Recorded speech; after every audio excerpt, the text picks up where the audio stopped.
जनाब रसूल सल्लल्लाहु अलैहि वसल्लम की आदत शरीफ थी कि फजर की नमाज पढ़कर अपने यार व असहाब की तरफ मुतवज्जह होकर फरमाया करते थे कि तुम में से रात को किसी ने कोई ख्वाब देखा। अगर कोई देखता तो अर्ज कर दिया करता। आप कुछ ताबीर इरशाद फरमा दिया करते थे। आदत के मुवाफिक एक बार सबसे पूछा कि किसी ने कोई ख्वाब देखा है। सब ने अर्ज किया कि कोई नहीं देखा। आप सल्लल्लाहु अलैहि वसल्लम ने फरमाया, मैंने आज रात एक ख्वाब देखा है कि दो शख्स मेरे पास आए और मेरा हाथ पकड़कर मुझको एक ज़मीन मुक़द्दस की तरफ ले चले। देखता क्या हूँ कि एक शख्स बैठा हुआ है और दूसरा खड़ा है और उसके हाथ में लोहे का ज़ंबूर है। उस बैठे हुए के गले में उससे चीर रहा है, यहाँ तक कि गुद्दी तक जा पहुँचता है। फिर दूसरे कल्ले के साथ भी यही मामला कर रहा है और फिर वो कल्ला उसका दुरुस्त हो जाता है। फिर इसके साथ ऐसा ही करता है। मैंने पूछा कि ये क्या बात है। वो दोनों शख्स बोले, आगे चलो। हम आगे चले, यहाँ तक कि एक ऐसे शख्स पर गुजर हुआ जो लेटा हुआ है और उसके सर पर एक शख्स हाथ में बड़ा भारी पत्थर लिए खड़ा है। उससे उसका सर नहायत जोर से फोड़ता है। जब वो पत्थर उसके सर पर मारता है, पत्थर लड़क कर दूर गिर जाता है। जब वो उसको उठाने के लिए जाता है तो अब तक लौट कर उसके पास नहीं आने पाता कि उसका सर फिर अच्छा आसा जैसा था वैसा ही हो जाता है और फिर उसको इसी तरह फोड़ता है। मैंने पूछा, ये क्या है। वो दोनों बोले, आगे चलो। हम आगे चले, यहाँ तक कि हम एक गार पर पहुँचे जो मिसल तनूर के था। नीचे से पराह था और ऊपर से तंग। उसमें आग जल रही है और उसमें बहुत से नंगे मर्द और औरतें भरे हुए हैं। जिस वक्त वो आग ऊपर कर उठती है उसके साथ वो सब उठ आते हैं, यहाँ तक कि करीब निकलने के हो जाते हैं। फिर जिस वक्त बैठती है वो भी नीचे चले जाते हैं। मैंने पूछा, ये क्या है। वो दोनों बोले, आगे चलो। हम आगे चले, यहाँ तक कि एक खून की नहर पर पहुंचे। उसके बीच में एक शख्स खड़ा है और नहर के किनारे पर एक शख्स खड़ा है।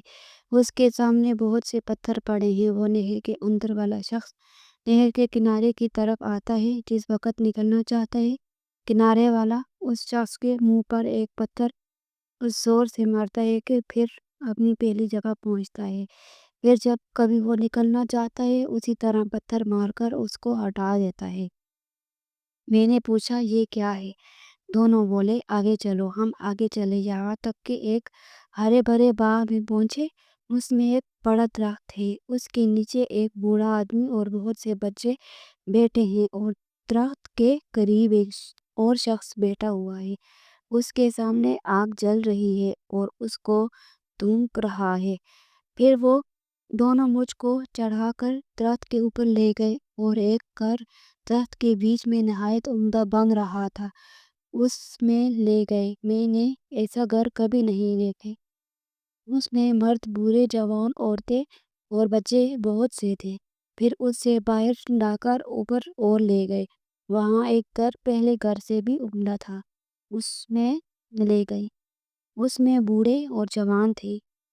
मैंने उन दोनों शख्स से कहा कि तुमने मुझे तमाम रात फिराया, अब बताओ कि ये सब क्या इसरार थे। उन्होंने कहा कि वो शख्स जो तुमने देखा था कि उसके कल्ले चीरे जाते थे, वो शख्स झूठा है कि झूठी बातें कहा करता था और वो बातें तमाम जहान में मशहूर हो जाती थी। उसके साथ क़यामत तक यूं ही करते रहेंगे। और जिसका सर फोड़ते हुए देखा था वो शख्स अल्लाह ताला ने उसको इल्म कुरान दिया, रात को उससे गाफिल होकर सो रहा और दिन को उस पर अमल ना किया। क़यामत तक उसके साथ यही मामला रहेगा।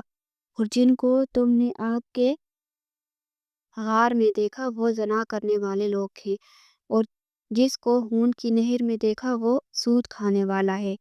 और दरख्त के नीचे जो बूढ़े शख्स थे वो हज़रत इब्राहीम अलैहिस्सलाम है और उनके गिर्द अगर जो बच्चे देखे वो लोग की नाबालिग औलाद है। और जो आग धूंक रहा था वो मालिक दराह दोज़ख का है और पहला घर जिसमें आप दाखिल हुए वो आम मुसलमानों का है और जो दूसरा घर शहीदों का है اور میں جبرائیل ہوں اور یہ میکائیل ہے۔ پھر بولے سر اوپر اٹھاؤ۔ میں نے سر اٹھایا تو میرے اوپر ایک سفید بادل نظر آیا۔ بولے کہ یہ تمہارا گھر ہے؟ میں نے کہا مجھ کو چھوڑو، میں اپنے گھر میں داخل ہوں۔ بولے ابھی تمہاری عمر باقی ہے، پوری نہیں ہوئی، اگر پوری ہو چکی تو ابھی چلے جاتے۔ جاننا چاہیے کہ خواب انبیاء کا وحی ہوتا ہے، یہ تمام واقعے سچے ہیں۔ اس حدیث سے کئی چیزوں کا حال معلوم ہوا۔ اول، جھوٹ کا کیسی سخت سزا ہے، دوسرے، عالم بے عمل کا، تیسرے، زنا کا، چوتھے، سود کا۔ خدا سب مسلمانوں کو ان سے محفوظ رکھے، آمین ثم آمین۔